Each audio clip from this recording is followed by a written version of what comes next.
Hello everyone, welcome to Only IAS. स्वागत है आप सभी का इंडियन पॉलिटी के हमारे एक न्यू लेक्चर में, जिसमें हम इंडियन पॉलिटी से रिलेटेड पिछले एक साल के करंट अफेयर्स के सभी टॉपिक्स को कवर कर रहे हैं और साथ में इन टॉपिक्स से रिलेटेड कुछ प्रीवियस ईयर क्वेश्चंस एंड कुछ प्रैक्टिस क्वेश्चंस को भी साथ के साथ डिस्कस करते हुए चल रहे हैं। तो लास्ट लेक्चर में हमने कॉन्स्टिट्यूशनल बॉडीज के बारे में डिस्कशन किया था और आज के लेक्चर में हम नॉन कॉन्स्टिट्यूशनल बॉडीज के बारे में डिस्कस करने वाले हैं, जो भी आपके पिछले एक साल में काफी ज्यादा न्यूज में रही हैं। उससे पहले एक बहुत ही इंपॉर्टेंट इंफॉर्मेशन मैं आप लोगों के साथ शेयर कर देता हूं। ओनली आईएएस की तरफ से एक टेस्ट लॉन्च किया जा रहा है आप लोगों के लिए, एनसेट आईएएस। अब एनसेट क्या है? ये है नेशनल स्कॉलरशिप कम एडमिशन टेस्ट। तो ये आपके लिए बहुत ही अच्छी अपॉर्चुनिटी है। यहां आपको 90% तक की स्कॉलरशिप मिल जाएगी यदि आप इस टेस्ट में पार्टिसिपेट करते हैं और इसमें अच्छा परफॉर्मेंस करते हैं। ये टेस्ट हम कब कंडक्ट करेंगे? तो ये 19 मार्च को कंडक्ट किया जाने वाला है और इसका जो टाइम होगा वो 9 बजे से लेकर 7 बजे का होगा। मेक श्योर कि आप इसमें एनरोलमेंट कर लें सो डेट आपका ये टेस्ट मिस ना हो और आपकी ये जो अच्छी सी अपॉर्चुनिटी है इसको भी आप मिस ना करें। ये दोनों ही मीडियम में रहेगा, हिंदी एंड इंग्लिश। इसका जो लिंक है वो मैं आपको डिस्क्रिप्शन में दे दूंगा और साथ में कमेंट बॉक्स में भी दे दूंगा सो डेट आप इजीली वहां पर एनरोल कर पाएंगे।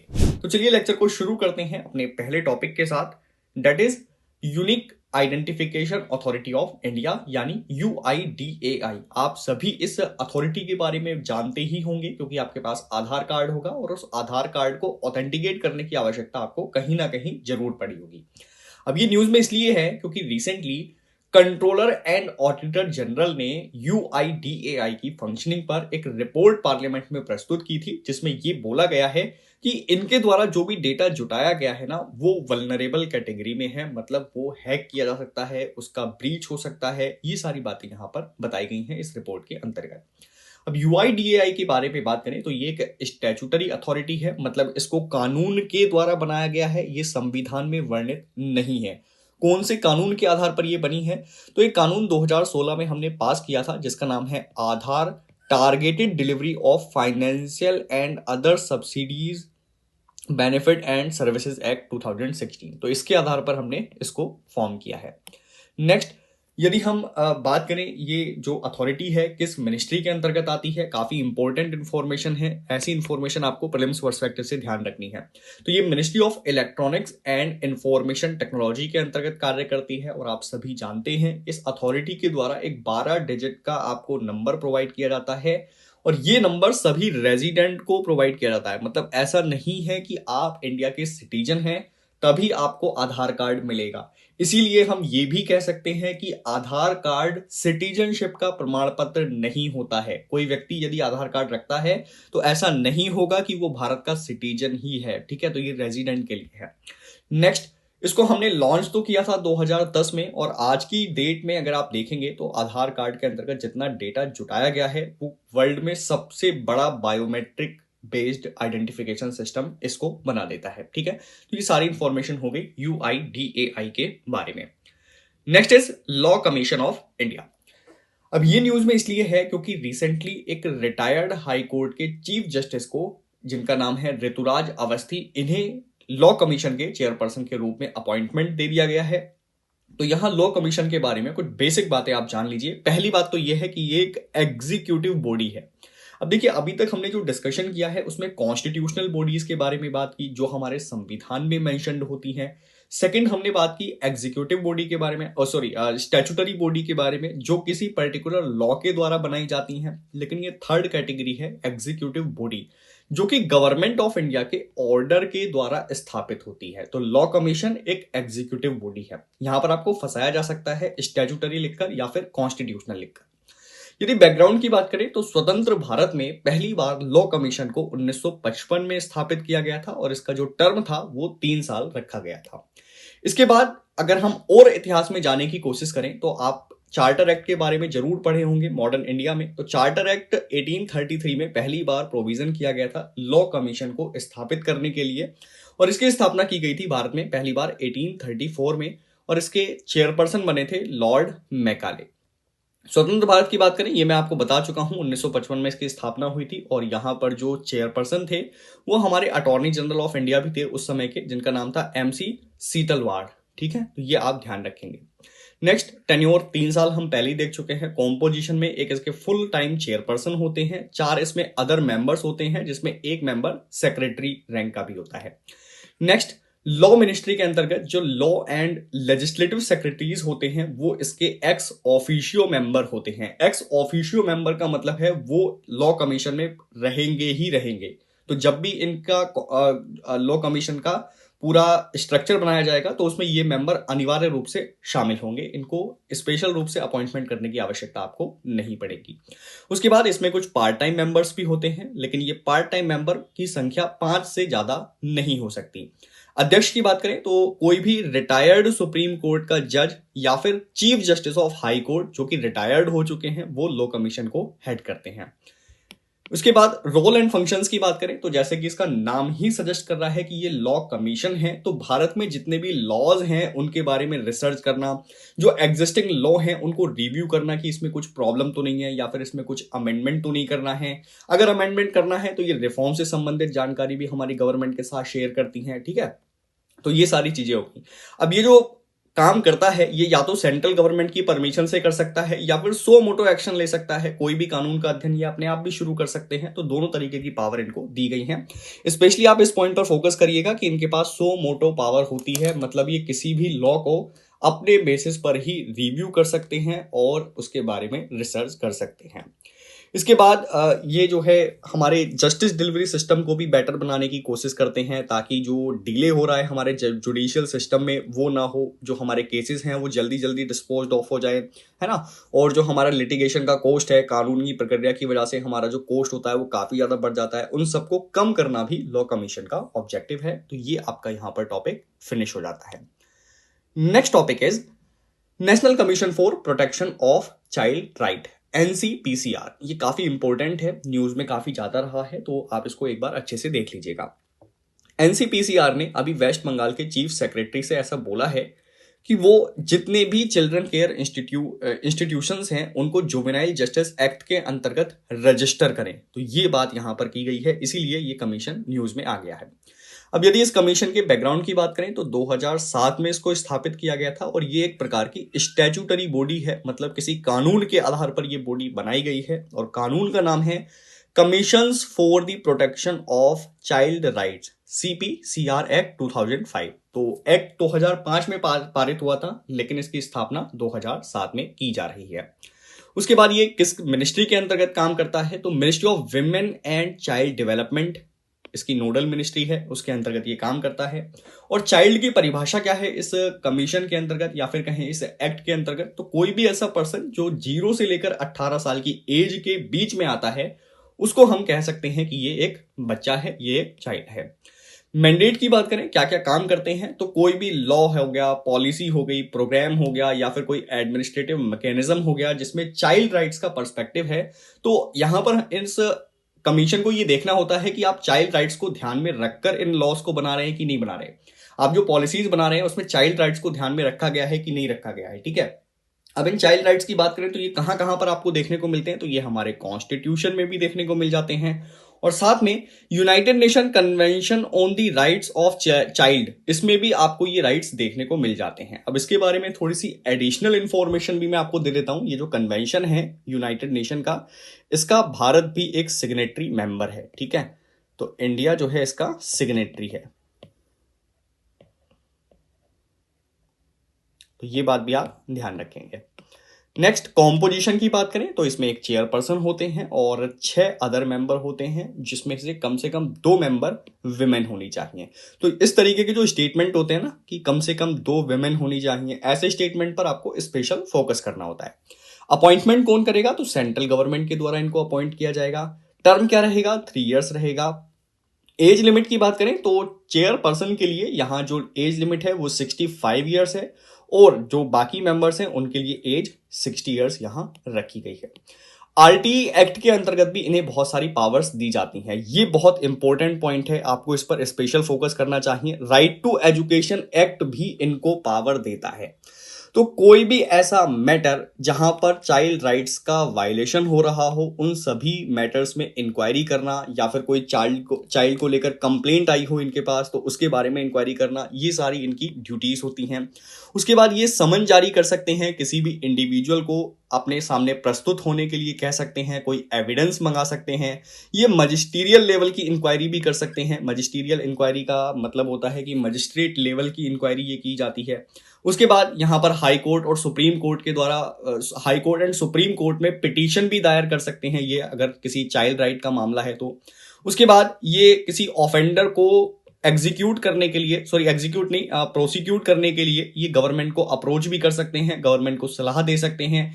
इसके अलावा कभी भी कोई बच्चों से संबंधित पॉलिसी है, प्रोग्राम है, तो उसमें ये रिकमेंडेशन देने का काम भी करते हैं।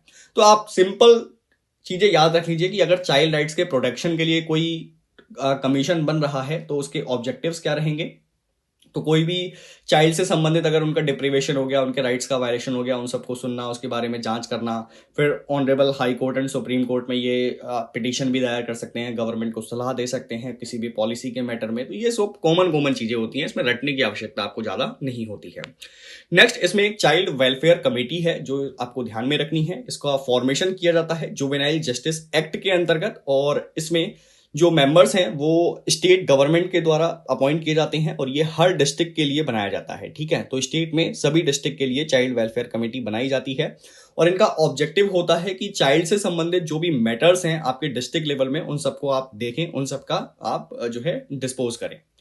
नेक्स्ट थिंग, कॉम्पोजिशन की बात करें इस कमेटी के, तो इसमें एक चेयरपर्सन होते हैं, इसके बाद 4 अदर मेंबर होते हैं जो कि स्टेट गवर्नमेंट के द्वारा अपॉइंट किए जाएंगे, और इसमें कम से कम एक विमेन होनी चाहिए। देखिए, ऐसे आप याद कर सकते हैं कि अगर बच्चे की बात हो रही है तो बच्चे को विमेन एक बेटर तरीके से अंडरस्टैंड कर सकती है, तो यहां कम से कम एक विमेन तो होनी ही चाहिए इस पूरे कमीशन में, इस पूरी कमेटी में। तो यहां पर इनका प्रोविजन किया गया है। उसके बाद एलिजिबिलिटी कंडीशन की बात करें तो कोई भी व्यक्ति यदि एनसीपीसीआर का मेंबर बनना चाहता है तो उसकी एज कम से कम 35 ईयर्स होनी चाहिए। इसके अलावा उसका एक्सपीरियंस होना चाहिए कम से कम 7 ईयर्स का अलग अलग फील्ड में काम करने के लिए, लाइक चाइल्ड से संबंधित एजुकेशन में अगर उसने काम किया हो, हेल्थ सेक्टर में काम किया हो, वेलफेयर एक्टिविटीज में काम किया हो, या फिर वो एक प्रोफेशनल प्रैक्टिशनर हो, है ना, किसमें कौन कौन से फील्ड में, तो साइकोलॉजी में हो सकता है, उसके बाद सोशियोलॉजी में हो सकता है, ह्यूमन डेवलपमेंट में हो सकता है, ठीक है, या फिर कोई रिटायर्ड जुडिशियल ऑफिसर हो सकता है। तो बहुत सारे यहाँ पर लोगों को अपॉइंटमेंट दिया जा सकता है। तो इतनी सारी इंफॉर्मेशन हालांकि आपको पढ़ने की जरूरत नहीं है, कमेटी के बारे में स्पेशली मत पढ़िएगा, लेकिन कमीशन के बारे में थोड़ा सा पढ़ लीजिएगा अच्छे से। नेक्स्ट टॉपिक पर आते हैं। Next is national commission for women, महिला आयोग इसको हिंदी में बोला जाता है। ये इसलिए न्यूज में है क्योंकि महिला आयोग के द्वारा हमारे क्रिमिनल लॉ को अमेंड करने की बात हमेशा से की जाती रही है, और वो अभी चाहते हैं कि मैरिटल रेप को भी अब हम क्रिमिनलाइज्ड करें भारत में, क्योंकि ये समस्या भारत में बहुत ज्यादा बढ़ रही है। कमीशन के बारे में बेसिक इंफॉर्मेशन ये है कि ये एक स्टैट्यूटरी बॉडी है, मतलब इसे कानून के द्वारा बनाया गया है। अभी हम उस कानून को डिस्कस भी करेंगे। और ये काम क्या करेंगे, जैसे कि अब नाम ही है विमेन कमीशन है, तो भाई महिलाओं से संबंधित जो भी मैटर्स हैं जिसका प्रभाव महिलाओं पर पड़ता है, उन सभी मैटर्स में, उन सभी पॉलिसी में गवर्नमेंट को एडवाइस करना इनकी रिस्पॉन्सिबिलिटी रहेगी। इसके अलावा अगर हम थोड़े से और बैकग्राउंड में जाएं तो 1992 में पहली बार हमने इसको स्थापित किया था, और इसके लिए जो एक्ट बना था उसका नाम था national commission for women act. और पहली अध्यक्ष की बात करें तो जयंती पटनायक इसकी पहली अध्यक्ष हुआ करती थी। ऑब्जेक्टिव्स वही अभी हमने बात की कि महिलाओं से संबंधित जो इश्यूज हैं उनको ये रिप्रेजेंट करते हैं, महिला के राइट्स को ये रिप्रेजेंट करते हैं। उसके बाद महिलाओं से संबंधित आवाज को उठाने का ये काम करते हैं। नेक्स्ट, कॉम्पोजिशन की बात करें तो एक चेयरपर्सन रहेगा, उसके बाद यहां पर सेंट्रल गवर्नमेंट के द्वारा इसको अपॉइंट किया जाएगा, एंड 5 अदर मेंबर्स यहां पर होते हैं जिसको सेंट्रल गवर्नमेंट अगेन नॉमिनेट करती है। इन सभी मेंबर्स को अलग अलग क्षेत्रों में एक्सपीरियंस होना चाहिए, लाइक ये जो 5 मेंबर्स हैं इसमें कोई भी लॉ एंड लेजिस्लेशन से संबंधित व्यक्ति हो सकता है, या फिर किसी विमेन ऑर्गेनाइजेशन से संबंधित व्यक्ति हो सकता है, उसने विमेन एक्टिविस्ट के रूप में काम किया हो, या फिर economic development, health, education, social welfare, इन सभी क्षेत्रों में काम किया हो, एक्सपीरियंस हो, तो उस व्यक्ति को हम विमेन कमीशन का मेंबर बना सकते हैं। तो ये जो सारी इंफॉर्मेशन मैं आपको दे रहा हूं ना, ये फैक्चुअल इंफॉर्मेशन ज्यादा होती है, इसको आप वीडियो को 2-3 बार देखेंगे तो ये सारे टॉपिक्स आपको अच्छे से याद हो जाएंगे, आपको अलग से लिखने की जरूरत इसको नहीं पड़ेगी, ठीक है। तो लेक्चर को ही कभी भी आप खाना खा रहे हैं तो आपने ईयरफोन लगाकर उसको सुन लिया, तो इसी तरीके से इसको कवर अप कर लीजिएगा। नेक्स्ट, यहां पर जो कम से कम एक मेंबर है वो scheduled caste and scheduled tribe community से होना चाहिए, ये आपको यहां ध्यान रखना है। This is again very important point, ऐसे पॉइंट से क्वेश्चन अक्सर बन जाते हैं। उसके बाद पावर्स की बात करें तो पावर्स वही रहेंगी जो सिविल कोर्ट की पावर होती हैं, लाइक विमेन से संबंधित कोई पॉलिसी है तो उसके बारे में कंसल्टेशन करना, उसके बाद किसी व्यक्ति को समन जारी करना ताकि वो किसी डॉक्यूमेंट को प्रस्तुत कर सके, या फिर किसी व्यक्ति से गवाही लेने के लिए बुला सकते हैं, विटनेस के रूप में बुला सकते हैं। उसके बाद ये किसी पब्लिक रिकॉर्ड को मंगवा सकते हैं, ये किसी एविडेंस को रिसीव कर सकते हैं, उस पर कुछ रिसर्च कर सकते हैं, डिस्कवरी कर सकते हैं, तो ये सारी इनकी रिस्पॉन्सिबिलिटी रहेगी। देखिए जितने भी ये जो नेशनल कमीशन है ना, like national commission for women child, उसके बाद national commission for SC ST, इन सभी की पावर एग्जैक्टली सेम है। आप इन पावर्स को याद रख लीजिए, बस नाम चेंज करते जाइएगा, विमेन की जगह SC कर दीजिएगा, ST कर दीजिएगा, सारी पावर्स आपको एक जैसी ही देखने को मिलती हैं और सिविल कोर्ट की पावर इनके पास होती है। फंक्शनिंग की बात करें, अगेन देखिए फंक्शनिंग पे मैं बार बार आपको रिपीट करूं चीजें, उसका कोई रेलिवेंस नहीं बनता है, क्यों टाइम वेस्ट करना। सीधे एक बात ध्यान रख लीजिएगा यहां पर कि नेशनल कमीशन फॉर विमेन अपनी रिपोर्ट हर साल सबमिट करता है सेंट्रल गवर्नमेंट के पास, तो ये एक इंपॉर्टेंट इंफॉर्मेशन है। बाकी फंक्शनिंग में सेम चीजें रहेंगी, इन्वेस्टिगेशन करना विमेन से संबंधित मैटर्स में। आप कॉमन सेंस भी अगर यूज करेंगे ना कि विमेन कमीशन है तो महिलाओं के लिए क्या क्या काम कर रहा होगा, उनके अगर राइट्स को डिप्राइव कर दिया जाता है तो उन सब के बारे में ये इन्वेस्टिगेट करते हैं। महिलाओं की सुरक्षा से संबंधित प्रोविजन करेंगे, जो भी कॉन्स्टिट्यूशन में सेफगार्ड मैकेनिज्म दिए होंगे या फिर किसी लॉ में मैकेनिज्म दिए होंगे, उन सभी को सही से लागू करना, उसकी निगरानी करना, यही सब इस कमीशन की रिस्पॉन्सिबिलिटी होगी, है ना। तो आप कॉमन सेंस से भी उस क्वेश्चन को मार्क कर सकते हैं, फंक्शनिंग में आपको कोई प्रॉब्लम यहाँ पे नहीं आएगी। उसके बाद कॉन्स्टिट्यूशनल प्रोविजन अगर हम देखें, क्या महिलाओं के लिए हमारे संविधान में कुछ स्पेसिफिक प्रोविजन किए गए हैं, तो ऐसा बिल्कुल नहीं है कि महिलाओं को फेवर करने के लिए हमारे संविधान में कुछ प्रोविजन किए गए हों, बट हाँ ये जरूर है कि हमने स्पेशल सेफगार्ड इनको जरूर प्रोवाइड किया है। लाइक आर्टिकल 15 क्लोज 3 में वहां पर बोला गया है कि जो हमारी महिलाएं हैं उनके लिए हम कुछ स्पेशल प्रोविजन कर सकते हैं हमारे कॉन्स्टिट्यूशन में। आर्टिकल 14 में, आर्टिकल 21 में भी इनको कुछ प्रोटेक्शन दिया गया है, तो वो सभी के लिए है हालांकि। तो ये आपका कॉन्स्टिट्यूशन का जो है पूरा प्रोविजन हो गया। नेक्स्ट हम डिस्कस कर लेते हैं लीगल एड एंड क्लिनिक। ये भी कहीं ना कहीं महिला आयोग से ही संबंधित है, क्योंकि अभी रिसेंटली हुआ ये है कि नेशनल कमीशन फॉर विमेन ने Delhi state legal services authority के साथ कोलैबोरेशन करके एक लीगल एड क्लिनिक की स्थापना की है, ठीक है।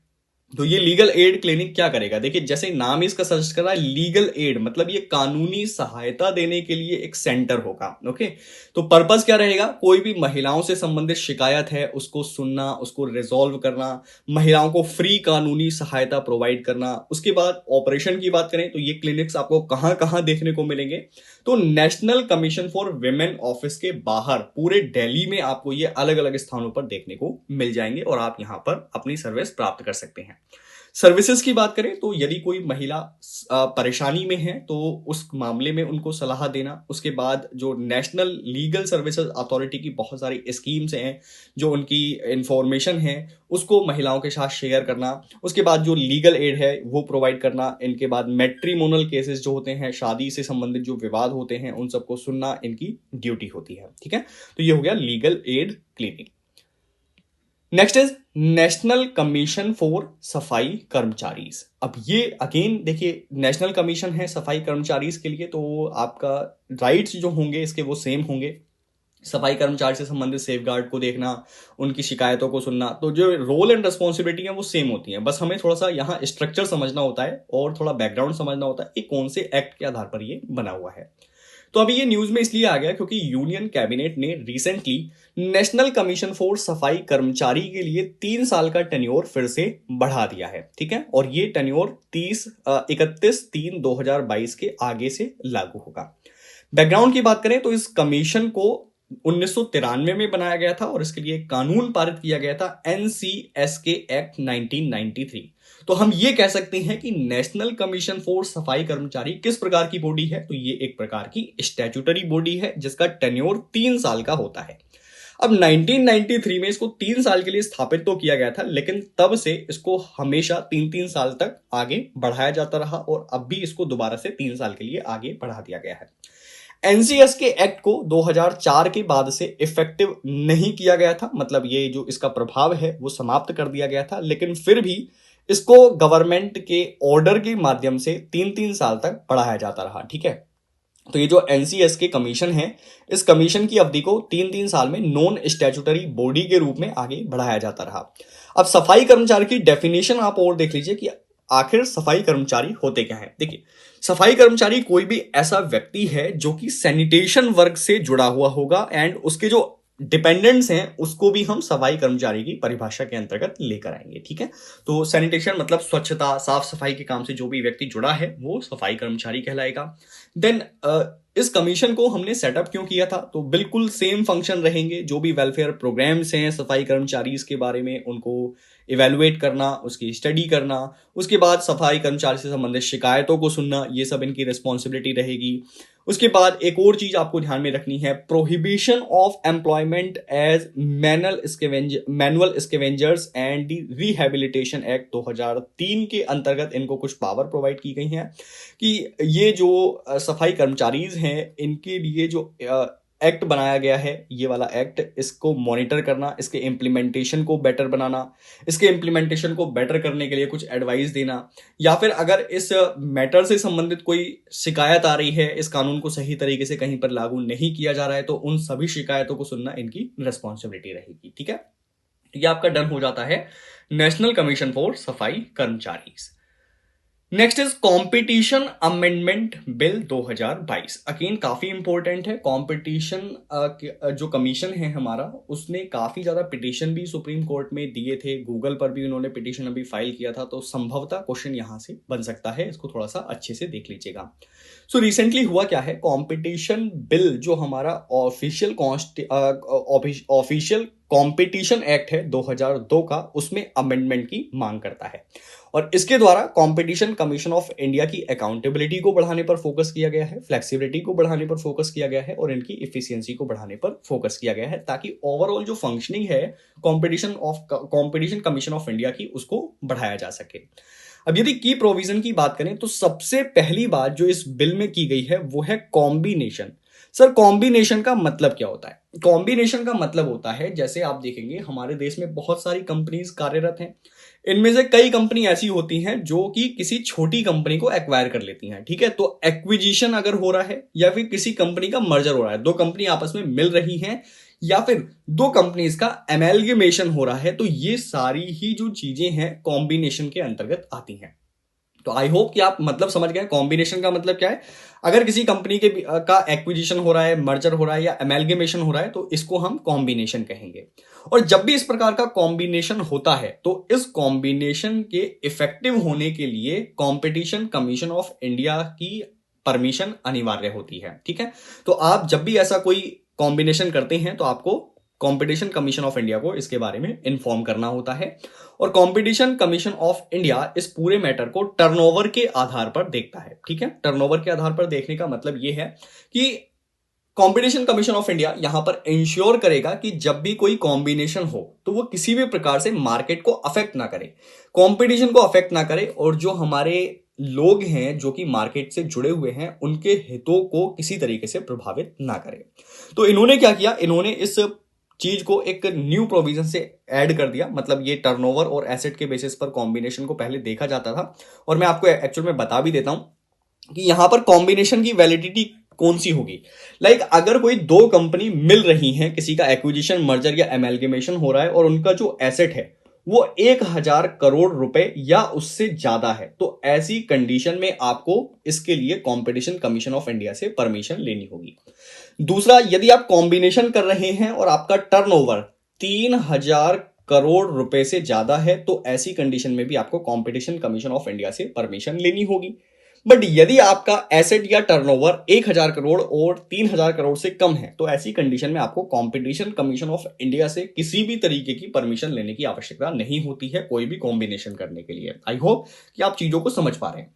उसके बाद यहां पर अब प्रॉब्लम ये आने लगी कि बहुत सारी कंपनी ऐसी हैं जिनका एसेट 1,000 करोड़ से कम है और रेवेन्यू जो इनका टर्नओवर है वो 3,000 करोड़ से कम है, लेकिन फिर भी वो कॉम्बिनेशन कर रहे हैं और कॉम्बिनेशन कर रहे हैं तो वो सीसीआई के दायरे में नहीं आ रहे हैं। तो ऐसी कंडीशन में एक न्यू क्लॉज ऐड किया गया, एक न्यू प्रोविजन ऐड किया गया कि हम यहां पर डील की वैल्यू को भी एक लिमिट के रूप में रखेंगे। मतलब यदि आप कॉम्बिनेशन कर रहे हैं और इस कॉम्बिनेशन की जो वैल्यू है वो अगर 2,000 करोड़ रुपए है तो ऐसी कंडीशन में ये सारी he deals competition commission of India के दायरे में आएंगी और आपको इनसे परमिशन लेनी पड़ेगी इस प्रकार के कॉम्बिनेशन के लिए। आई होप कि ये चीज आपको समझ में आई।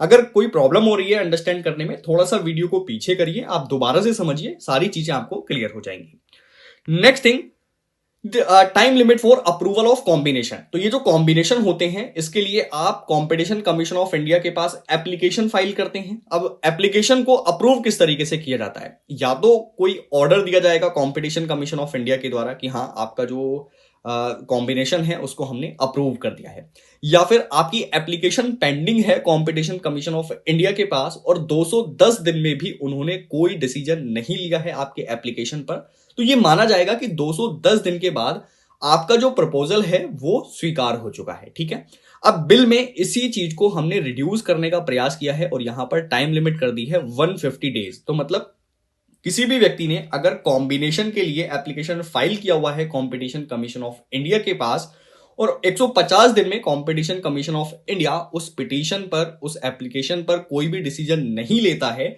तो ऐसी कंडीशन में 150 दिन के बाद वो प्रपोजल ऑटोमेटिकली अडॉप्टेड माना जाएगा, एक्सेप्टेड माना जाएगा।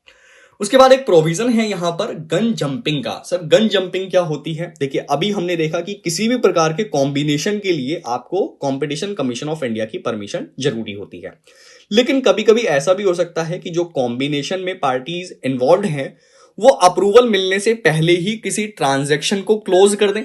तो ऐसी कंडीशन में क्या कहलाएगा? ये गन जंपिंग कहलाएगा। या फिर ऐसा भी हो सकता है कि कंपटीशन कमीशन ऑफ इंडिया को बिना बताए आप किसी ट्रांजैक्शन को सक्सेसफुल कर लें, तो इस चीज को भी हम गन जंपिंग के अंतर्गत लेते हैं और ये एक पेनल्टी वाला ऑफेंस है। यहां पर आपको पेनल्टी देनी पड़ेगी और ये आपके टोटल एसेट या टर्नओवर का 1% तक होता है। अब जो न्यू बिल हम 2022 में लेकर आ रहे हैं, यहां पर प्रपोज किया गया है कि जो डील की वैल्यू है उसका 1% आपसे यहां पेनल्टी के रूप में वसूला जाएगा। ठीक है, तो ये हो गया बिल के बारे में। अब थोड़ी सी इंफॉर्मेशन सुन लीजिए कंपटीशन कमीशन ऑफ इंडिया। अब देखिए अगर मैं आपको बिल के बारे में नहीं बताता तो आपको यहां पर लाने के लिए थोड़ी सी प्रॉब्लम होती, ये आपको समझ में नहीं आता ठीक तरीके से। तो कंपटीशन कमीशन ऑफ इंडिया क्या है? ये एक स्टैट्यूटरी बॉडी है जो गवर्नमेंट ऑफ इंडिया के अधीन कार्यरत है और उनकी रेस्पॉन्सिबिलिटी होती है कॉम्पिटिशन एक्ट 2002 को इन्फोर्स करना, इसके प्रोविजंस को लागू करना।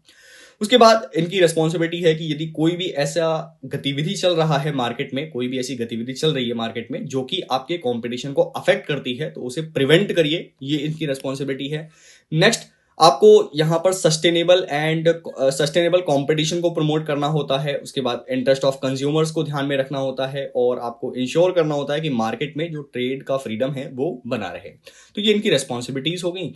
बाकी ये किसी कंपटीशन संबंधी इशू पर अपना ओपिनियन भी दे सकते हैं, ये पब्लिक अवेयरनेस भी कर सकते हैं और ये कंपटीशन संबंधी मामलों में ट्रेनिंग भी दे सकते हैं। तो ये सारी इनकी रेस्पॉन्सिबिलिटी होगी। तो मतलब इनका जो मेन थीम है वो है कंपटीशन, की कंपटीशन जो है वो हेल्दी तरीके से चलना चाहिए।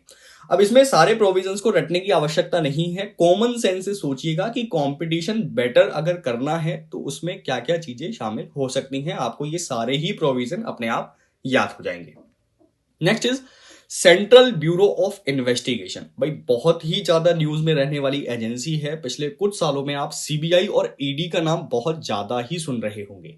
तो सीबीआई के बारे में अभी न्यूज क्या है, ये आखिर इतना इंपॉर्टेंट क्यों हो गया? क्योंकि कुछ समय पहले ही कलकत्ता के हाई कोर्ट ने सीबीआई को एक ऑर्डर दिया है कि वो वेस्ट बंगाल के बीरभूम डिस्ट्रिक्ट में हुए हिंसा में जो वहां पर एक्चुअली किलिंग्स हुई हैं उनका इन्वेस्टिगेशन करे। ठीक है, तो अब सीबीआई के बारे में पहले कुछ बेसिक इंफॉर्मेशन जानिए। हमारे पास इन्वेस्टिगेशन के लिए दो एजेंसीज हैं, आपको पता ही होगा। एक तो हो गई CBI, central bureau of investigation, और दूसरी होती है नेशनल इन्वेस्टिगेशन एजेंसी। ठीक है, अब दोनों में डिफरेंस ये है कि नेशनल इन्वेस्टिगेशन एजेंसी किसी भी मैटर में सो मोटो एक्शन ले सकता है, मतलब अपनी तरफ से अपने बेसिस पर वो किसी भी मैटर में जांच कर सकता है।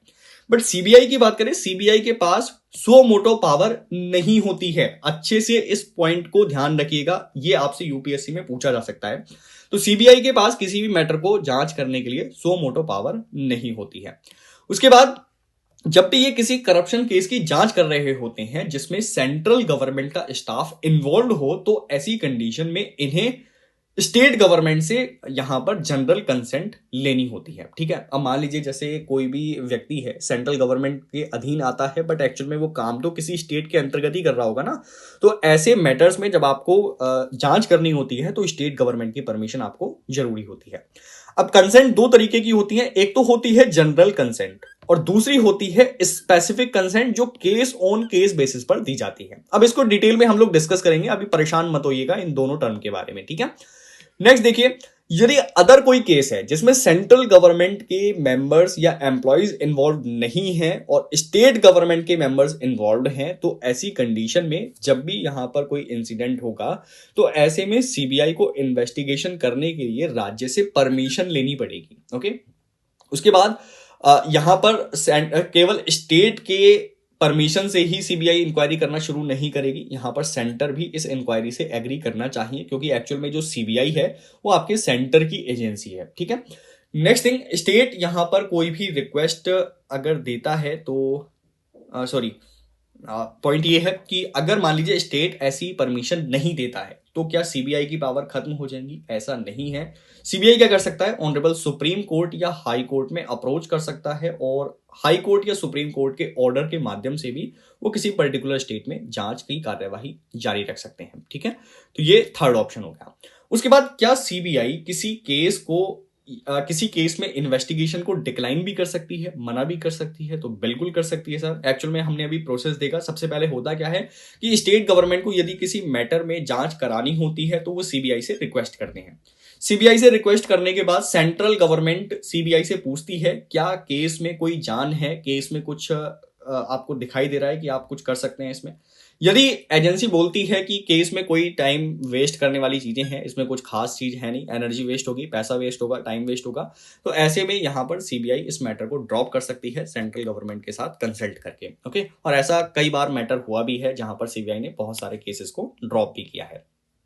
उसके बाद what is the role of state consent in investigation by the CBI? देखिए, अभी आपने देखा होगा लास्ट ईयर बहुत सारे ऐसे स्टेट थे जिसने सीबीआई के जनरल कंसेंट को वापस ले लिया था। तो 2015 से आप देखेंगे 9 स्टेट ऐसे हैं जो इस कंसेंट को वापस ले चुके हैं। इसमें महाराष्ट्र, पंजाब, राजस्थान, वेस्ट बंगाल, झारखंड, छत्तीसगढ़, केरला, मिजोरम, मेघालय, ये सब शामिल हैं। ठीक है, तो इन्होंने जनरल कंसेंट को विड्रॉ कर लिया है। अब विड्रॉ करने का प्रभाव क्या पड़ता है सीबीआई पर, इस बात को आप अच्छे से समझें। जनरल कंसेंट का अगर मतलब यह है कि मान लीजिए किसी राज्य ने सीबीआई को जनरल कंसेंट दी हुई है, तो इसका मतलब यह हुआ कि अगर स्टेट के अंदर कोई भी मैटर हो रहा है जहां पर सीबीआई को इन्वेस्टिगेशन करना है, तो इस इन्वेस्टिगेशन करने के लिए उन्हें स्टेट गवर्नमेंट की परमिशन लेने की आवश्यकता नहीं होती है। ठीक है, लेकिन यदि जनरल कंसेंट को वापस ले लिया गया तो ऐसे में यदि सीबीआई स्टेट के अंदर किसी भी मैटर की इंक्वायरी करेगी या फिर उसका इन्वेस्टिगेशन करेगी तो उसे स्टेट गवर्नमेंट की परमिशन लेनी ही पड़ेगी। बिना स्टेट गवर्नमेंट की परमिशन के वो किसी मैटर में इंक्वायर नहीं कर सकते। ठीक है, जनरल कंसेंट का मतलब आपको समझ में आया।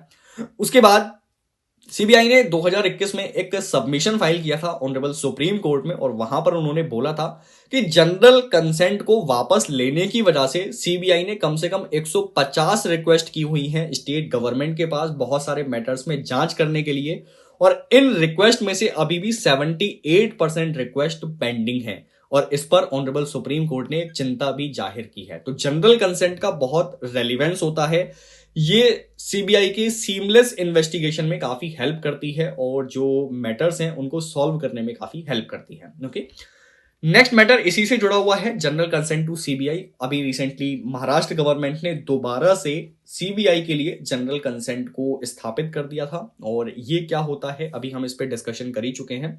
थोड़े से और पॉइंट्स पर बात करते हैं सीबीआई के बारे में। सीबीआई को एक्चुअल में पावर कहां से मिलती है, तो इनके लिए एक एक्ट है, Delhi special police establishment act 1946, और इसी एक्ट की सेक्शन 6 के द्वारा यह बोला जाता है कि जब भी आप किसी मैटर में इन्वेस्टिगेट कर रहे होंगे तो आपको स्टेट गवर्नमेंट की परमिशन लेनी जरूरी होगी, उनकी कंसेंट आपके लिए मैंडेटरी होगी। ठीक है, ये बात आपको ध्यान रखनी है।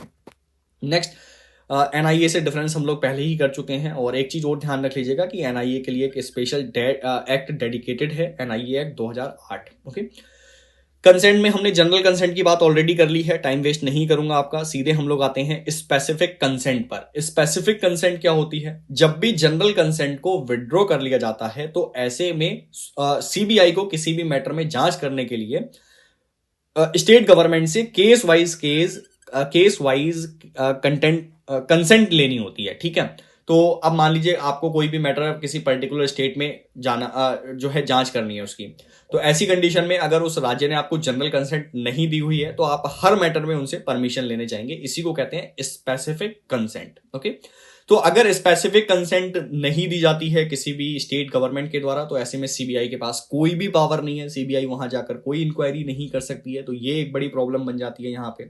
लेकिन अगर ये ऑनरेबल सुप्रीम कोर्ट या हाई कोर्ट को अप्रोच करते हैं और वहां से कोई ऑर्डर दिया जाता है तो उसके बावजूद यहां पर चाहे जनरल कंसेंट मिले ना मिले, स्पेसिफिक कंसेंट मिले या ना मिले, कोई फर्क नहीं पड़ता, ऑनरेबल हाई कोर्ट या सुप्रीम कोर्ट के ऑर्डर से ये यहां जो है इंक्वायरी कर सकते हैं। सीबीआई के बारे में अगर थोड़ी सी और बैकग्राउंड की बात करें तो मिनिस्ट्री ऑफ होम अफेयर्स के एक रेजोल्यूशन के द्वारा 1963 में इसको स्थापित किया गया था, और प्रेजेंट टाइम में ये department of personal and training के एडमिनिस्ट्रेटिव कंट्रोल के अंतर्गत आते हैं। और ये जो डिपार्टमेंट है ये कौन सी मिनिस्ट्री के अंतर्गत आता है, तो ministry of personnel public grievances and pensions. ठीक है, ग्रीवांसेस एंड पेंशंस, ये आपका अधिनियम हो गया। उसके बाद इसकी रिकमेंडेशन किसने दी थी, तो संथानम कमेटी के द्वारा इसकी रिकमेंडेशन दी गई थी। ये कमेटी स्थापित हुई थी 1962 से 64 के बीच में, और इसका ऑब्जेक्टिव था करप्शन को प्रिवेंट करना। उसके बाद सीबीआई कोई स्टैट्यूटरी बॉडी नहीं है, आपने देखा कि सीबीआई के लिए कोई कानून स्पेशल हमने पारित नहीं किया, इनको जो पावर मिल रही है वो Delhi special police establishment act से मिल रही है। ठीक है, आपने कोई सीबीआई एक्ट का रेफरेंस अभी तक नहीं देखा होगा, तो ये आपकी इंफॉर्मेशन हो गई। उसके बाद सीबीआई जो है वो सेंटर की एक मेन इन्वेस्टिगेशन एजेंसी है। उसके बाद ये central vigilance commission and Lokpal को भी हेल्प करती है बहुत सारे मैटर्स में इन्वेस्टिगेट करने के लिए।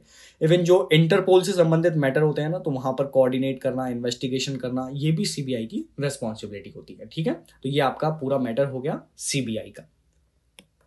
Next topic is enforcement directorate. अब एनफोर्समेंट डायरेक्टरेट भी काफी ज्यादा न्यूज में रहा है, आपने देखा होगा कि एनफोर्समेंट डायरेक्टरेट या ईडी के द्वारा बहुत सारे बॉलीवुड के स्टार्स को अपने पास क्वेश्चन के लिए बुलाया गया है, या फिर सॉरी या फिर जो आपके पॉलिटिशियंस हैं उनको यहां पर बुलाया गया है क्वेश्चन करने के लिए। सो इसके बारे में थोड़ी बेसिक इंफॉर्मेशन जानिए। Enforcement directorate department of revenue के अंतर्गत काम करने वाली एक इन्वेस्टिगेशन एजेंसी है जो फाइनेंस रिलेटेड मैटर्स को इन्वेस्टिगेट करती है, मतलब जो पैसे से जुड़ा मैटर है उसको इन्वेस्टिगेट करना इनकी रिस्पॉन्सिबिलिटी होती है। अब एक्चुअल में ये डिपार्टमेंट ऑफ रेवेन्यू के अंतर्गत है, बट मिनिस्ट्री कौन सी होगी, तो मिनिस्ट्री ऑफ फाइनेंस में ही आएगी। इन दोनों बातों को ध्यान रखिएगा। हेडक्वार्टर इसका न्यू दिल्ली में है, और इसके जो टॉप हेड होते हैं उसको हम डायरेक्टरेट ऑफ एनफोर्समेंट कहते हैं, तो ये आपको ध्यान रखना है।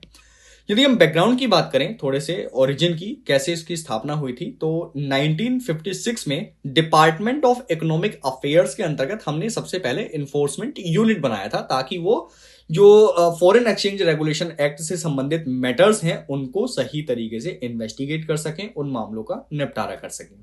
फिर 1957 में नेक्स्ट ईयर हमने इसका नाम चेंज कर दिया और ये फिर बन गया ईडी यानी इन्फोर्समेंट डायरेक्टरेट। तो ये इसका बैकग्राउंड है। उसके बाद रिस्पॉन्सिबिलिटी क्या है, तो ये प्रेजेंट टाइम में 2 एक्ट को इन्फोर्स करने का काम करते हैं, इसके प्रोविजन को लागू करते हैं। इसमें एक एक्ट है फॉरेन एक्सचेंज मैनेजमेंट एक्ट 1999 जिसको हम फेमा के नाम से जानते हैं, और दूसरा होता है prevention of money laundering act 2002 जिसको हम पीएमएलए कहते हैं। ठीक है, तो इन दोनों ही कानून के प्रोविजन को लागू करने की रिस्पॉन्सिबिलिटी ईडी की होती है। अब यहां पर जो आपका प्रिवेंशन ऑफ मनी लॉन्ड्रिंग है, इस पर अभी हम डिटेल में भी बात करेंगे। तो ये जो मनी लॉन्ड्रिंग के संबंधी मामले होते हैं, मनी लॉन्ड्रिंग एक्चुअल में होती क्या है, ये सब भी आपको मैं बता दूंगा। सो मनी लॉन्ड्रिंग के जो मामले होते हैं, धन शोधन इसको हिंदी में बोला जाएगा, ब्लैक मनी आपने कमाया हुआ है, आपने अवैध तरीके से धन को कमाया हुआ है, तो उन सारे ही मैटर्स को जांच करने की रेस्पॉन्सिबिलिटी ईडी की होती है। अभी इनकी पावर्स को भी हम देखेंगे। तो ईडी जो है किसी भी क्राइम में कब आती है? देखिए, जब भी कोई क्राइम होता है तो सबसे पहले जो रिपोर्ट दर्ज की जाती है वो आपके नियर पुलिस स्टेशन में दर्ज की जाती है, या फिर कहीं लोकल पुलिस स्टेशन में दर्ज की जाती है।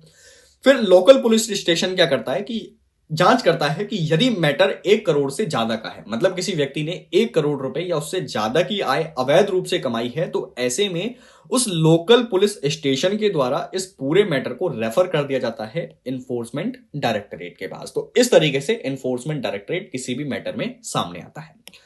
उसके बाद पावर्स की बात करें, पीएमएलए एक्ट के अंतर्गत इनके पास पावर क्या होती हैं? तो ये किसी भी व्यक्ति की जांच कर सकते हैं, उसकी प्रॉपर्टी को सर्च कर सकते हैं और उसकी प्रॉपर्टी को सीज भी कर सकते हैं, चाहे उसमें मनी हो, चाहे उसमें डॉक्यूमेंट हो, इन सभी को सीज यहां पर किया जा सकता है।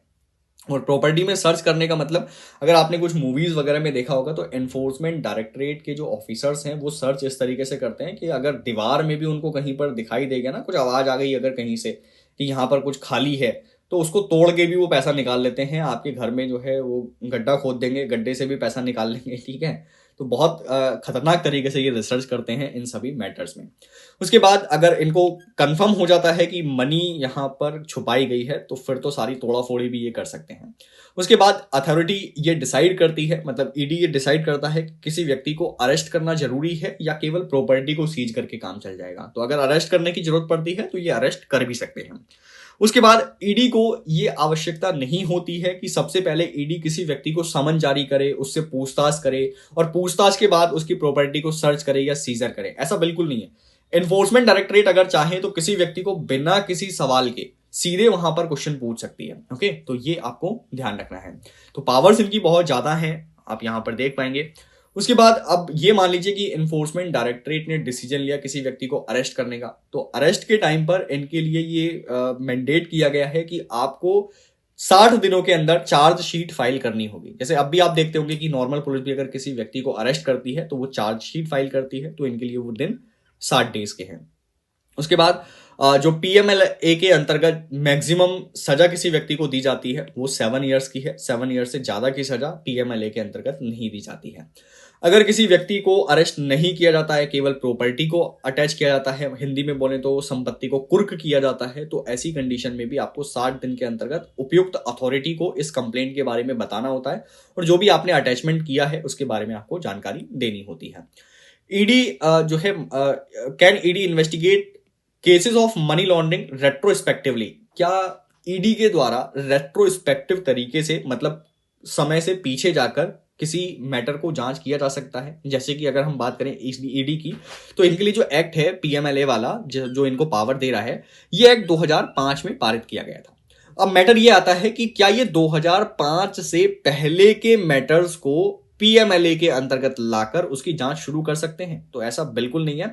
अगर कोई मैटर ऐसा है जो 2005 से पहले का हो, ब्लैक मनी वहां पर कमाई गई हो और उसका निपटान किया जा चुका, उसको हमने पहले ही खत्म कर दिया, तो ऐसे में पीएमएलए के अंतर्गत उस व्यक्ति पर कोई भी केस नहीं चलेगा। बट एक कंडीशन है, किसी व्यक्ति ने यदि 2005 से पहले ब्लैक मनी कमाया हुआ है, लेकिन उसने क्या किया, इस ब्लैक मनी को कहीं पर स्टोर करके रख लिया, सेव करके रख लिया और उसको यूज कर रहा है 2005 के बाद, किसी भी पर्पज से यूज कर रहा है, लाइक बाइंग प्रॉपर्टी खरीदने के लिए यूज कर रहा है, और स्टिल उस मनी को ब्लैक मनी के रूप में कंसीडर किया जा रहा है। मतलब आपके पास ये सोर्स नहीं है कि आपने 2005 से पहले के उस पैसे को कहां से कमाया है। तो अगर वो स्टिल ब्लैक मनी है तो ऐसे में उस व्यक्ति के ऊपर पीएमएलए के अंतर्गत अभियोग चलाया जा सकता है, केस चलाया जा सकता है। तो ये हो गया हमारा एनफोर्समेंट डायरेक्टरेट और इनकी powers.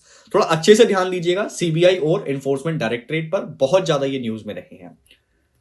Next is PMLA and honourable supreme court. तो prevention of money laundering act पर ऑनरेबल सुप्रीम कोर्ट ने कुछ डिसीजन लिए हैं, इस पर भी थोड़ी चर्चा कर लेते हैं। तो ऑनरेबल सुप्रीम कोर्ट के द्वारा prevention of money laundering act में कुछ लेटेस्ट अमेंडमेंट किए गए हैं, उसको लेकर एक चैलेंज आया था, पिटीशन आई थी, तो उस पर इन्होंने पीएमएलए के बहुत सारे प्रोविजन की वैलिडिटी को अपहेल्ड कर लिया है। ठीक है, तो यहां पर चैलेंजेस इस बारे में किए जा रहे थे कि जो पीएमएलए के अंतर्गत फाइनेंस एक्ट के थ्रू अमेंडमेंट किए गए हैं वो हमारे फंडामेंटल राइट्स का वायलेशन कर रहे हैं। अब आगे देखते हैं थोड़ी सी बातें।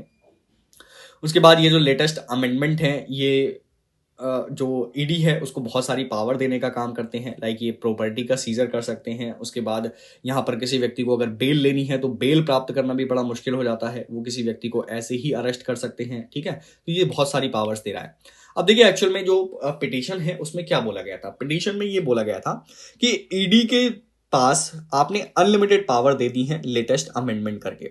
अब ये अनलिमिटेड पावर का मतलब क्या होता है? अनलिमिटेड पावर का मतलब ये होता है कि ईडी किसी भी व्यक्ति को, किसी भी पर्सन को कभी भी चाहे तो अरेस्ट कर सकती है और उसे चार्जेस बताने की आवश्यकता नहीं होती है। मतलब अगर ईडी ने किसी व्यक्ति को अरेस्ट कर लिया तो उन्हें यह भी बताने की जरूरत नहीं कि आपको अरेस्ट क्यों किया जा रहा है। ठीक है, ये क्लेम कर रहा है, जो ये आर्ग्यूमेंट है वो पिटिशनर के द्वारा दिया जा रहा है। उसके बाद आर्टिकल 21 क्या कहता है? इन्होंने रेफरेंस लिया आर्टिकल 21 का कि भाई आर्टिकल 21 में ड्यू प्रोसेस का यूज हुआ है, और ड्यू प्रोसेस ये कहती है कि जब भी आप कानूनी प्रक्रिया का पालन करेंगे तो वो प्रक्रिया उचित होनी चाहिए। मतलब यदि आप किसी व्यक्ति को अरेस्ट कर रहे हैं तो अरेस्ट से पहले उसको आधार तो बताए जाने चाहिए ना कि किस वजह से उसको अरेस्ट किया जा रहा है।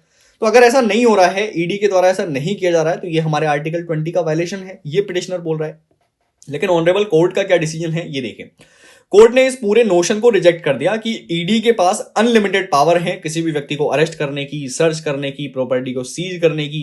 उन्होंने सीधे बोला कि जो हमारा prevention of money laundering act है उसमें काफी ज्यादा सेफगार्ड प्रोवाइड किए गए हैं किसी एक व्यक्ति को इन पूरे मैटर्स को सॉल्व करने के लिए। ठीक है, तो ये आपको ध्यान रखना है। उसके बाद एक चीज और है यहां पर, ECIR। जैसे आपने FIR का नाम सुना होगा ना, फर्स्ट इन्फॉर्मेशन रिपोर्ट, उसी तरीके से जब किसी व्यक्ति को ईडी के द्वारा अरेस्ट किया जाता है तो यहां पर इन्फोर्समेंट केस इंफॉर्मेशन रिपोर्ट जो है दर्ज की जाती है। अब इनके लिए ये पावर दी गई है, ईडी के पास ये पावर है कि वो किसी भी व्यक्ति को ECIR रिपोर्ट प्रोवाइड ना करे। उनके लिए जरूरी नहीं है कि इसकी कॉपी प्रोवाइड की ही जानी है। जैसे अगर नॉर्मल पुलिस किसी को अरेस्ट करती है तो FIR की कॉपी उन्हें प्रोवाइड की जाती है, बट ईडी के लिए ये इंपॉर्टेंट नहीं है। उसके बाद ऑनरेबल सुप्रीम कोर्ट ने इस पूरे मैटर पर क्या बोला? उन्होंने ये बोला कि अगर ईडी किसी व्यक्ति को अरेस्ट के टाइम पर उसके आधार बता भी दे रही है ना, तो ये भी उसके लिए काफी है। जरूरी नहीं है कि ECIR उस व्यक्ति को प्रोवाइड किया ही जाना है। नेक्स्ट, ये हमने बात करी ली, FIR की तरह इसको नॉर्मली देखा जाता है। यदि हम बेल की बात करें तो प्रिवेंशन ऑफ मनी लॉन्ड्रिंग के अंतर्गत किसी व्यक्ति को बेल देने के लिए 2 कंडीशन को फॉलो करना होता है। इसी चीज को हम कहते हैं ट्विन बेल कंडीशन।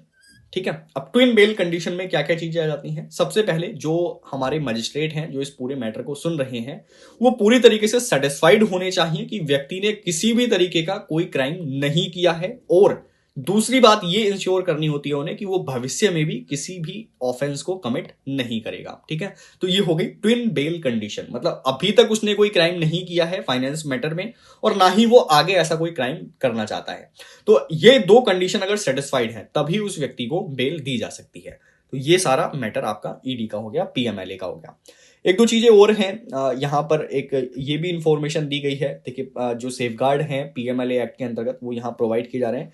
यदि किसी व्यक्ति को अरेस्ट किया गया है और वो अंडर ट्रायल में है, मतलब उसका जो ट्रायल है वो पूरा नहीं हुआ है, उसको जो उसकी सुनवाई है वो अभी तक नहीं की गई है, वो जारी है, और उस व्यक्ति ने कम से कम हाफ सजा को भुगत लिया है, मतलब उसने आधा समय जेल में व्यतीत कर लिया है अपनी कुल सजा का। जैसे अभी हमने बात की कि इसमें मैक्सिमम जो सजा दी जाती है वो 7 ईयर्स की दी जाती है। ठीक है, तो 7 ईयर्स मान लीजिए किसी का बहुत खतरनाक तरीके का क्राइम है, तो उसने अगर 3.5 साल जेल में व्यतीत कर लिए हैं तो ऐसे में उस व्यक्ति को यहाँ बेल प्रोवाइड की जा सकती है। ठीक है, तो ये एक इस यहाँ पे सेफगार्ड प्रोवाइड किया गया है। उसके बाद ये कोई एब्सोल्यूट राइट नहीं है, ऐसा जरूरी नहीं है कि व्यक्ति को यहाँ पर जो बेल है वो प्रोवाइड की ही जाएगी। ये केस टू केस बेसिस पर डिपेंड करता है। जो मजिस्ट्रेट हैं वो इसको देखेंगे कि अगर उन्हें लगता है कि हाँ अंडर ट्रायल व्यक्ति है और उसने सजा को आधा कम से कम व्यतीत कर लिया है, तो ऐसे में वो चाहें तो बेल दे सकते हैं। ठीक है, तो ये राइट में नहीं आता है। नेक्स्ट थिंग, जो इसमें प्रूव होता है, यदि किसी व्यक्ति पर अभियोग चलाया जा रहा है, उस पर मैटर चलाया जा रहा है PMLA के अंतर्गत, तो ये उस व्यक्ति की रिस्पॉन्सिबिलिटी होती है कि वो प्रूव करे कि उस व्यक्ति ने कोई भी क्राइम नहीं किया है। सो जो प्रूव देने की रिस्पॉन्सिबिलिटी होती है वो अभियुक्त की होती है। उसके बाद यहाँ पर एक मैटर ये भी आया कि इसमें जो अमेंडमेंट किया गया है prevention of money laundering act में, वो मनी बिल के थ्रू किया गया है। तो मनी बिल के थ्रू आप ऐसे अमेंडमेंट नहीं कर सकते किसी अदर कानून में, तो इसको एक मैटर के रूप में देखा जा रहा है। क्योंकि देखिए मनी बिल का मतलब क्या होता है? मनी बिल का मतलब होता है इसमें लोकसभा के पास ज्यादा पावर है, और लोकसभा में आप देखेंगे कि किसी एक पर्टिकुलर गवर्नमेंट की मेजोरिटी होती है। राज्यसभा में काफी कम होता है ऐसा चांस कि किसी की मेजोरिटी हो जाए, बट लोकसभा में तो आपकी फुल मेजोरिटी होती ही होती है। तो ऐसी कंडीशन में जब आप मनी बिल पास करवाते हैं तो वो केवल लोकसभा से ही पास किया जाता है। राज्यसभा के पास बहुत मिनिमम पावर होती है मनी बिल के केस में। तो आपने मनी बिल के अंतर्गत पीएमएलए में भी अमेंडमेंट करवा दिए, तो इसी को लेकर सुप्रीम कोर्ट में यहां पिटीशन दायर की गई है। तो इन्होंने ये बोला है कि जो हमारा एपेक्स कोर्ट है, मतलब इसकी जो अदर ब्रांच होगी, बड़ी ब्रांच होगी, वो इसको मैटर को हेयर करेगी। तो ये आपका पूरा मैटर है पीएमएलए का। Next topic is zonal council. अब ये न्यूज में क्यों है? क्योंकि रिसेंटली यूनियन होम मिनिस्टर के द्वारा दीव में वेस्टर्न जोनल काउंसिल की 25वीं मीटिंग को चेयर किया गया था। अब यहां पर अगर बेसिक बात करें तो जोनल काउंसिल एक स्टैट्यूटरी बॉडी है, मतलब इसको कानून के द्वारा बनाया गया है। और ये कौन सा कानून है? तो कानून का नाम है स्टेट रीऑर्गेनाइजेशन एक्ट 1956। ओके, इसके बाद ऑब्जेक्टिव्स की बात करें तो इसका सबसे प्राइमरी जो ऑब्जेक्टिव है वो है नेशनल इंटीग्रेशन, जिसको हम हिंदी में राष्ट्रीय एकीकरण कहते हैं। आप जानते ही हैं 1947 से भारत को तोड़ने का प्रयास किया जा रहा है और किया जाता रहा है, ठीक है। तो ऐसी कंडीशन में हम यहाँ चाहते हैं कि जोनल काउंसिल जैसे मंच के माध्यम से हम सेंटर और स्टेट के बीच में कॉपरेशन स्थापित कर सके। यहाँ पर दोनों ही जो सेंटर एंड स्टेट हैं वो अपने आइडियाज को एक्सचेंज कर सकते हैं, अपने एक्सपीरियंस को एक्सचेंज कर सकते हैं, ताकि हम बेटर तरीके से अपने नेशनल इंटीग्रेशन को बनाकर रख सकें। ओके, इसके बाद जोनल काउंसिल को हमने अलग अलग डिवीजन में बनाया हुआ है और टोटल 5 डिवीजन आप इसके देख सकते हैं। यहां पर पहला है सेंट्रल जोनल काउंसिल, दूसरा northern, eastern, western and southern. तो ये 5 जोनल काउंसिल होती हैं। इसके अलावा एक और भी है जो नॉर्थ ईस्ट में कार्य करती है, उसके बारे में भी अभी हम थोड़ा सा डिस्कशन कर लेंगे।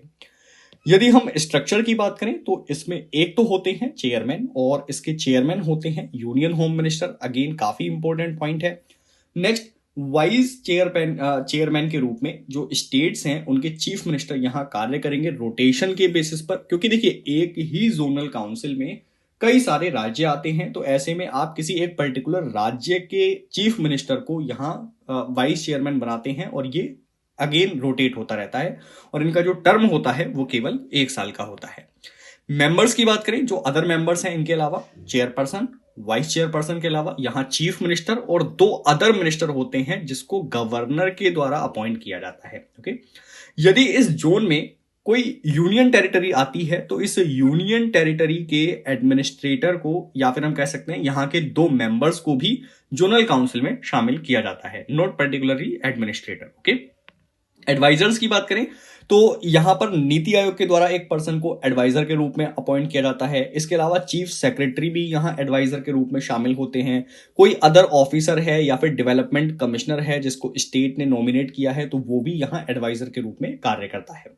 तो ये आपको ध्यान रखना है। इसकी पूरी बॉडी में क्या हो गया? चेयरपर्सन हो गया, वाइस चेयरपर्सन हो गया, उसके बाद अदर मेंबर्स हो गए एंड एडवाइजर्स हो गए।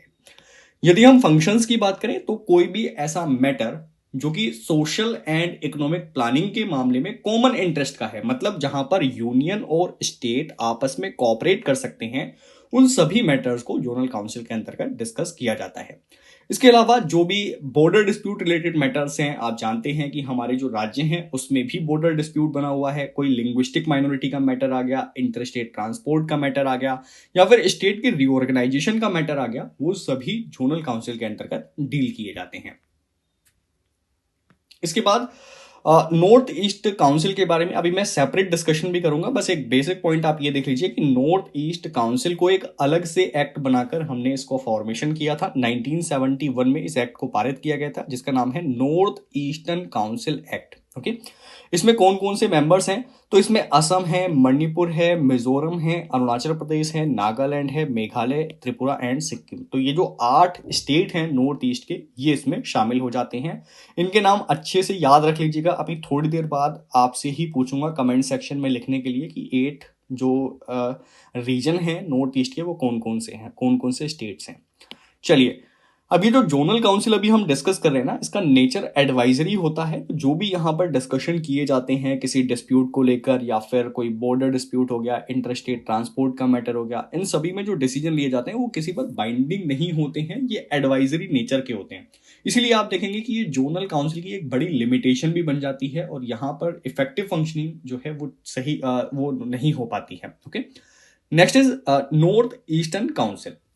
नॉर्थ ईस्टर्न काउंसिल की अभी एक मीटिंग हुई थी, इसी के लिए ये चर्चा में आ गया। तो इसको हमने देख लिया कि ये कॉन्स्टिट्यूशनल बॉडी नहीं है। इसको 1971 में नॉर्थ ईस्टर्न काउंसिल एक्ट के अंतर्गत बनाया गया था।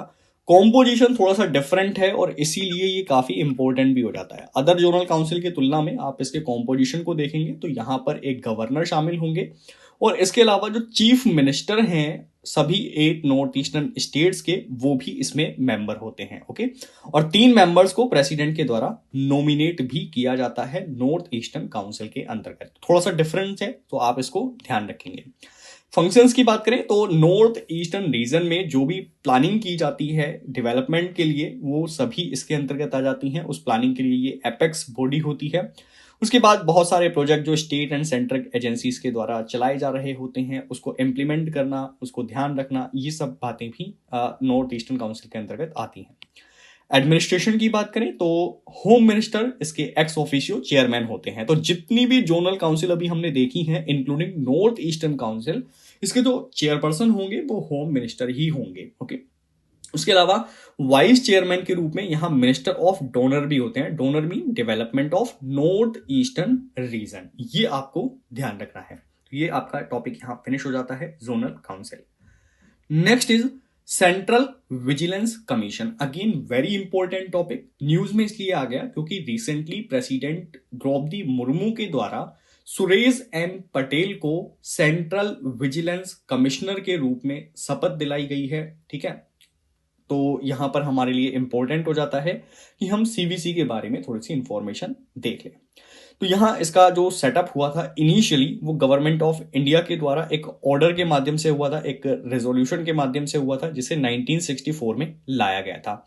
इसके लिए रिकमेंडेशन दी थी संथानम कमेटी ने। तो हम ये कह सकते हैं कि सीवीसी को फर्स्ट टाइम जब इनिशियली इसको लागू किया था तो इसका कोई स्टैट्यूटरी बेसिस नहीं था, इसका कोई कानूनी आधार नहीं था। लेकिन जब इसके रोल एंड रेस्पॉन्सिबिलिटी को महसूस किया गया तो हमने इसको स्टैट्यूटरी बैकअप दिया, और यहां पर एक कानून पारित किया 2003 में, जिसका नाम था सेंट्रल विजिलेंस कमीशन एक्ट, और इसके माध्यम से ये अब एक स्टैट्यूटरी बॉडी बन गया। अब ये क्या करता है, ये करप्शन से संबंधित किसी भी मैटर को प्रिवेंट करने के लिए हमारे देश में एपेक्स बॉडी है, ये शीर्ष निकाय है। आपके फोन में कभी कभी मैसेज आ भी जाता होगा, अगर आपने देखा होगा कि अगर किसी भी तरीके का करप्शन हो रहा है तो आप उसके बारे में सीवीसी को इन्फॉर्म करिए। मेरे फोन में तो आते हैं इस तरीके के मैसेजेस, शायद आपके फोन में भी आया हो। चलिए खैर आगे बढ़ते हैं। सीवीसी जो है एक इंडिपेंडेंट बॉडी है। देखिए, अगर आपको करप्शन को प्रिवेंट करना है तो आपको ऐसी बॉडी बनानी पड़ेगी जो इंडिपेंडेंट हो। अगर वो किसी पर डिपेंडेंट होगी तो करप्शन को हम कभी भी समाप्त नहीं कर सकते हैं। अब इसका इंडिपेंडेंट किस तरीके से बनाए रखा गया है, तो हमने इसको केवल और केवल पार्लियामेंट के प्रति रेस्पॉन्सिबल बनाया है। इसे किसी भी और निकाय को जवाब नहीं देना होता है। सीवीसी की जो एनुअल रिपोर्ट होती है उसको प्रेसिडेंट को ये देते हैं। ठीक है, फंक्शंस की बात करें तो दिल्ली स्पेशल पुलिस एस्टेब्लिशमेंट को सुपरवाइज करना इनका फंक्शन होता है, क्योंकि ये जो दिल्ली स्पेशल पुलिस एस्टेब्लिशमेंट है, ये प्रिवेंशन ऑफ करप्शन एक्ट के इन्वेस्टिगेशन में काफी इंपॉर्टेंट रोल प्ले करता है। ओके, तो मेन ऑब्जेक्टिव ध्यान रखिए, सीवीसी का काम है करप्शन को प्रिवेंट करना। तो करप्शन से संबंधित जो भी एक्ट होंगे ना, उस पर ये ध्यान रखेगा, उस पर ये नजर रखेगा। सीवीसी के पास अपनी कोई इन्वेस्टिगेशन विंग नहीं होती है, इसकी कोई अपनी टीम नहीं होती है। तो ये डिपेंडेंट होते हैं सीबीआई के ऊपर, या फिर कोई चीफ विजिलेंस ऑफिसर हो किसी अदर ऑर्गेनाइजेशन के, तो उन पर ये डिपेंडेंट होते हैं। नेक्स्ट कॉम्पोजिशन में अगर आप देखेंगे तो केवल यहां 3 मेंबर आपको देखने को मिलेंगे। एक तो चेयरपर्सन हो गए, जिसको हम सेंट्रल विजिलेंस कमिश्नर के रूप में जानते हैं, और 2 अदर मेंबर होते हैं जिसको हम विजिलेंस कमिश्नर के रूप में जानते हैं। 2 से ज्यादा मेंबर यहां पर नहीं हो सकते, इस बात को आपको ध्यान में रखना है। अपॉइंटमेंट कौन करता है? तो प्रेसिडेंट के द्वारा इन सभी पर्सन्स को यहां अपॉइंट किया जाता है, लेकिन वो अपनी मर्जी से अपॉइंटमेंट नहीं करते हैं। इनका अपॉइंटमेंट एक कमेटी की रिकमेंडेशन के आधार पर होता है। अब देखिए, मैटर बहुत बड़ा है। सेंट्रल विजिलेंस का जो मैटर आता है, करप्शन को प्रिवेंट करना, वो काफी बड़ा मैटर है। तो ऐसे में कोई भी एक व्यक्ति, आप खुद ही देखिए, कॉमन सेंस से सोचिए, क्या एक ही व्यक्ति विजिलेंस कमिश्नर के रूप में किसी व्यक्ति को अपॉइंट कर सकता है? नो, क्योंकि वो फिर डिपेंडेंट हो जाएगा ना। मान लीजिए प्रेसिडेंट अगर केवल प्राइम मिनिस्टर या फिर काउंसिल ऑफ मिनिस्टर की रिकमेंडेशन के आधार पर किसी को सीवीसी के रूप में अपॉइंट कर दें, कमिश्नर के रूप में अपॉइंट कर दें, तो ऐसे में वो व्यक्ति किसकी बात मानेगा? वो बात मानेगा प्रेसिडेंट की, प्राइम मिनिस्टर की और काउंसिल ऑफ मिनिस्टर की। तो हम ये तो नहीं चाहते ना। तो इसीलिए यहां पर जब अपॉइंटमेंट किया जाता है तो कमेटी बनाई जाती है, ठीक है। कमेटी में कौन कौन होंगे? हमारे प्राइम मिनिस्टर होंगे, होम मिनिस्टर होंगे, इसके अलावा लीडर ऑफ ओपोजिशन का यहां मेंबर होगा, या फिर कहीं लीडर ऑफ ओपोजिशन होगा जो कि लोकसभा में होगा, ठीक है। तो अब यहां लीडर ऑफ ओपोजिशन को इसीलिए रखा गया है ताकि किसी भी तरीके की बायसनेस ना आए कमिश्नर को अपॉइंट करने के टाइम पे। अब मान लीजिए कोई लीडर ऑफ ओपोजिशन है ही नहीं लोकसभा में, तो ऐसे केस में जो सिंगल लार्जेस्ट ओपोजिशन पार्टी है लोकसभा की, उसके लीडर को यहां पर इस कमेटी में अपॉइंट किया जाता है। टर्म की बात करें तो इनका टर्म केवल 4 साल का होता है, या फिर 65 वर्ष की अधिकतम आयु तक ये अपॉइंटेड रह सकते हैं, और जो भी इन दोनों में से पहले होगा वो इनका टेन्योर रहेगा। रिमूवल की बात करें तो प्रेसिडेंट इनको रिमूव कर सकते हैं, और बहुत सारे ग्राउंड है इनको रिमूव करने के लिए। लाइक अगर बैंकरप्ट हो गया है कोई व्यक्ति, अनसाउंड माइंड का है, उसके बाद किसी व्यक्ति को जेल हो गई है, या फिर उसको किसी ऐसे एम्प्लॉयमेंट में रख लिया गया है जहां पर उसको पैसे दिए जा रहे हैं, या फिर वो किसी ऐसी फाइनेंशियल एक्टिविटी में इन्वॉल्व है जहां पर रहने से उसके जजमेंट अफेक्ट हो सकते हैं। इसके अलावा सुप्रीम कोर्ट के द्वारा किसी व्यक्ति को मिसबिहेवियर और इनकैपेसिटी के रूप में गिल्टी पाया है, तो ऐसे में भी उसको रिमूव किया जा सकता है, ठीक है। तो ये रिमूवल प्रोसेस हो गया। बाकी अगर इनको रिजाइन करना है तो ये कभी भी प्रेसिडेंट को रिजाइन कर सकते हैं। तो ये हमारा पूरा डिस्कशन था सीवीसी के बारे में। Next is central consumer protection authority, CCPA. ये भी काफी इंपॉर्टेंट है, और इस तरीके की अथॉरिटी अक्सर एग्जाम में करंट अफेयर्स के सेक्शन से पूछ ली जाती हैं। अब ये क्या है सीसीपीए? देखिए, जो हमारा कंज्यूमर प्रोटेक्शन एक्ट है उसके प्रोविजन को सही तरीके से लागू करने के लिए हमें कोई ना कोई अथॉरिटी तो चाहिए ही होगी ना। तो हमने एक अथॉरिटी बनाई है सीसीपीए, यानी सेंट्रल कंज्यूमर प्रोटेक्शन अथॉरिटी। अब आप इसके अगर एम को जानना चाहते हैं तो बहुत इजी है। एम क्या रहेंगे? जो हमारे कंज्यूमर्स हैं उनके राइट्स को बनाए रखना, कोई भी अगर अनफेयर ट्रेड प्रैक्टिस चल रही है उसको एलिमिनेट करना, कोई भी अगर मिसलीडिंग एडवर्टीजमेंट हो रहे हैं जिससे कि पब्लिक इंटरेस्ट को नुकसान पहुंच सकता है, तो ऐसी सभी प्रॉब्लम्स को सॉल्व करना इस अथॉरिटी की रिस्पॉन्सिबिलिटी होती है। अब देखिए, ऐसा नहीं है कि सेंट्रल कंज्यूमर प्रोटेक्शन अथॉरिटी हमारे पास न्यू है। 1986 में हमने एक कानून बनाया था, कंज्यूमर प्रोटेक्शन एक्ट, ओके। इसी को 2019 में अमेंड किया गया, और इसका जो स्कोप है, मतलब सीसीपीए का जो स्कोप है, उसको इस नए कानून के अंतर्गत और ज्यादा बढ़ा दिया गया। अब इसके फंक्शंस अगर आप देखेंगे तो फंक्शंस में क्या रहेगा? कोई भी ऐसे मैटर में इन्वेस्टिगेशन करना जहां पर कंज्यूमर के राइट्स का मामला हो, ठीक है। मान लीजिए किसी के राइट्स का वायलेशन हो गया, आपको रिफंड नहीं मिला, आपने कोई ऑर्डर किया था वो गलत प्राप्त हो गया, तो इन सभी मामलों की जांच करना। इसके अलावा यदि आपको अनसेफ गुड या सर्विस दी जा रही है किसी भी व्यक्ति के द्वारा, तो उस ऑर्डर को वापस कराना भी इनकी ड्यूटी होती है।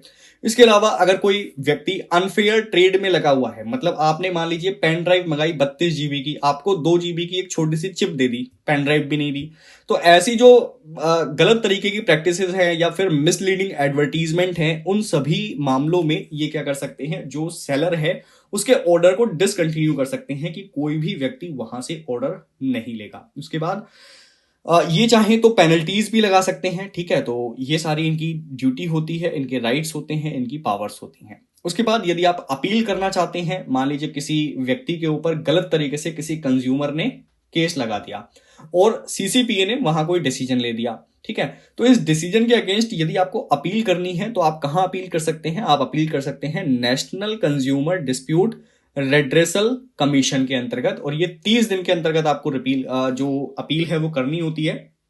30 दिन के बाद आप अपील नहीं कर सकते। 30 दिन का मतलब क्या है? 30 दिन का मतलब जब सीसीपीए ने आपको ऑर्डर दिया है तो उस ऑर्डर के 30 दिन के अंतर्गत आप अपील कर सकते हैं। नेक्स्ट है यहाँ पर जो हमारे सुप्रीम कोर्ट है, सुप्रीम कोर्ट के द्वारा ये बोला गया है कि जो state consumer dispute redressal commission है उसमें आप वैकेंसीज को टाइम से पहले फिल करेंगे। अगर आपको पता है कि वैकेंसीज होने वाली हैं तो 6 महीने पहले आपको वैकेंसी को फिल कर लेना चाहिए। अब ये SCDRC क्या होते हैं, तो ये स्टेट लेवल पर एक एपीलेट बॉडी होती है जो कि CPA एक्ट 2019 के अंतर्गत गठित की गई है। तो अगर मान लीजिए CCPA ने कोई भी डिसीजन दिया है, उस डिसीजन के अगेंस्ट आप अपील करना चाहते हैं तो आप स्टेट में भी अपील कर सकते हैं। ओके, तो ये आपका पूरा डिस्कशन था CCPA के बारे में, और यहां पर हम अपनी सभी नॉन कॉन्स्टिट्यूशनल बॉडीज को कंप्लीट कर चुके हैं। इसके बाद यहां अब हम सेशन को एंड कर रहे हैं और मिलते हैं इसके बाद न्यू सेशन में न्यू टॉपिक्स के साथ। Thank you so much.